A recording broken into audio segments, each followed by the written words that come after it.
दक्षिण अमेरिकी मुलुक कोलम्बियाको पश्चिमी क्षेत्रमा शक्तिशाली भूकम्पका कारण कम्तीमा 132 जना मानिसहरूको मृत्यु भएको बताइएको छ। उद्धारकर्मीहरूले भत्किएका भवनमा फँसेका मानिसहरूको खोजी गरिरहेका छन्। दर्शकवृन्द, दशकौँपछि आएको विनाशकारी भूकम्पपछि देशमा आपतकाल घोषणा गरिएको यो खबरका साथ हामी यहाँहरूमाझ यति बेला उपस्थित भएका छौँ। देशको भूगर्भ विभागका अनुसार स्थानीय समयअनुसार बिहान 7:34 चोको प्रान्तलाई केन्द्रबिन्दु बनाएर 7.4 म्याग्निच्युडको भूकम्प आएको थियो। छिमेकी देश भेनेजुएलामा 2वटा शक्तिशाली भूकम्पले 6,300 जना मानिसहरूको ज्यान लिएको 2 महिना नपुग्दै कोलम्बियामा अर्को शक्तिशाली भूकम्प आएको हो। यो भूकम्पमा परि 570 जना घाइते भएका छन्। शक्तिशाली भूकम्पका कारण विभिन्न शहरमा भवनहरू भत्किएका छन् भने अस्पताल तथा अन्य पूर्वाधारमा पनि क्षति पुगेको र केही मानिस भग्नावशेषमा पुरिएका छन्। कोलम्बियाका नवनियुक्त राष्ट्रपति अबेलार्दो दे ला एस्प्रिएलाले राष्ट्रिय आपतकाल घोषणा गर्दै सरकारको पहिलो प्राथमिकता भग्नावशेषमा पुरिएका मानिसको उद्धार गर्नु रहेको बताएका छन्।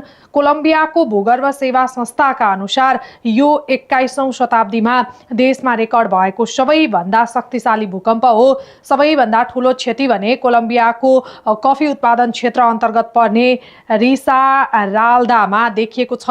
त्यस क्षेत्रको राजधानी पेरेरियामा व्यापक क्षति भएको र उद्धारकर्मीहरूले भत्किएका भवनमा मानिस जीवितै फँसेका छन् कि छैनन् भनेर खोजी जारी राखेका छन्। भूकम्पमा परेर संरचना भत्किएका छन् भने मानिजालेसमा रहेको प्रसिद्ध नवगोथिक शैलीको क्याथेड्रलको एक छेउको टावर भत्किएर सडकमा भग्नावशेष खसेको छ। कालीमा उद्धारकर्मी, प्रहरी र स्वयंसेवकहरूले हातैले भग्नावशेष हटाउँदै पुरिएका मानिसहरूको खोजी गरेका थिए। कालीका अग्नि नियन्त्रक मौरिसियो आन्द्रादेका अनुसार उनको टोलीले भत्किएको भवनबाट 2 महिला र 2 बालबालिकालाई जीवितै उद्धार गरेको थियो। कालीमा एउटा भवन भत्किँदा बम विस्फोट जस्तै आवाज आएको स्थानीय बासिन्दाले बताएका छन्।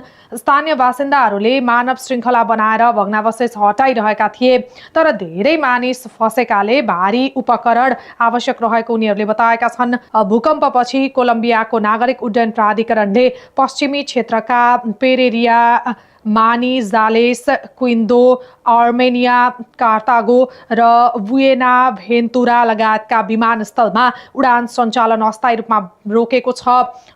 इन्जिनियरहरूले पनि विमानस्थलका संरचनाको सुरक्षा परीक्षण गरिरहेका छन्। दर्शकवृन्द, कोलम्बिया भूकम्पीय रूपमा सक्रिय पेसिफिक रिङ अफ फायर क्षेत्रमा पर्छ। देशमा हरेक महिना हजारौं साना साना भूकम्प तथा पराकम्पहरू जाने गरेका छन्। नर्थ वेस्टर्न युनिभर्सिटीकी भूकम्पविद सुजान भान डर लीका अनुसार भूकम्प निकै गहिराईमा गए पनि यसको ठूलो परिमाण जमिनभित्रको स्थान र भूकम्पीय चालका कारण बाक्लो बस्तीमा भएका उपत्यकामा शक्तिशाली कम्पन उत्पन्न भएको हुन सक्छ। कोलम्बियाको भूगर्भ सर्वेका अनुसार सोमबार रातिसम्म 21वटा पराकम्प रेकर्ड भइसकेका थिए। संस्थाले थप पराकम्प आउन सक्ने चेतावनी दिएको छ।